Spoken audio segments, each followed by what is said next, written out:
Everyone ever get confused by dependent and independent variables in math class? Don't worry, it's actually super simple.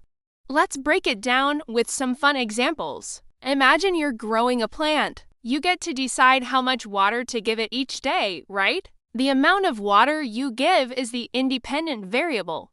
Independent because you're in control, you're the one making the choice. Now, how much the plant grows, its height, or how many leaves it sprouts totally depends on the water you gave it.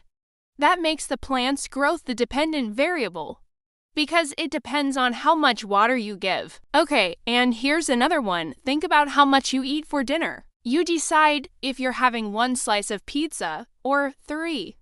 And that 1 or 3 is the independent variable. How full you feel afterward, that's the dependent variable because it depends on how much you ate. See?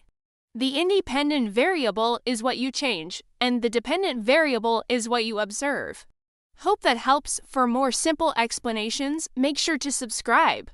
Thanks for watching.